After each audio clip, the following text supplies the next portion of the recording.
In Illustrator, you can use simpler shapes and paths as the building blocks of more complex artwork by combining them in different ways. In this video, you're going to learn how to combine these shapes using the Shape Builder tool to create the final artwork you see on the right. To follow along, open this file from the practice files. To make sure that you see everything, choose View, Fit Artboard and Window. You'll start by creating this main shape.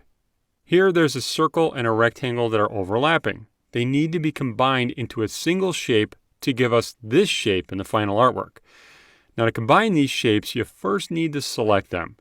So with the selection tool selected, drag across these two shapes to select them. If there was other artwork underneath, you could also have pressed the Shift key and clicked all of the artwork to select multiple shapes. To combine the shapes, you'll use the Shape Builder tool in the Tools panel on the left.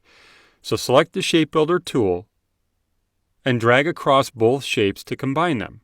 You can tell what's about to be combined by the cross-hatching that shows. Also, the red outline you see reveals the final shape that will be created. Release the mouse button to combine the shapes. Besides combining shapes, you can also remove parts of shapes with the Shape Builder tool. These shapes need to be combined, and these top and bottom parts need to be removed to create an eye shape from the overlapping area, like you see over here in the final artwork. First, you'll select these shapes with the Selection tool. So select the Selection tool in the Tools panel. Drag across the two circles to select them.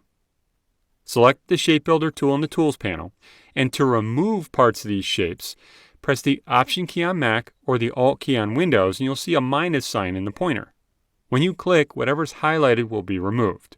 So with the Option or Alt key held down, click the top part here to remove it, and then with the key still held down, click the bottom part to remove it as well. You can then release the key.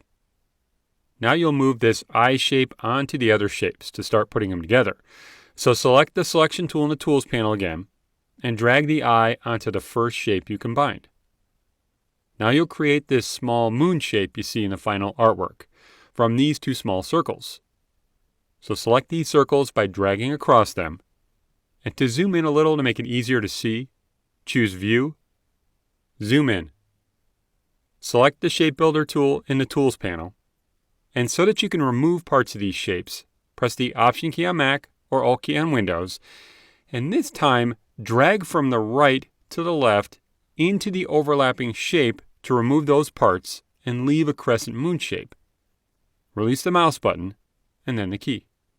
Now you'll assemble all these shapes to make the final artwork.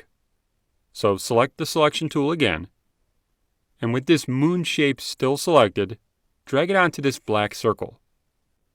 Then drag across both of those shapes to select them, and drag them onto the eye shape. To finish the artwork, drag this blue shape onto the other shapes.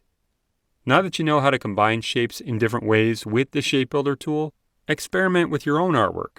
Begin with simpler shapes, combining them to create artwork for logos, posters, whatever you need. Have fun with it. It's really amazing what you can create just by combining basic shapes.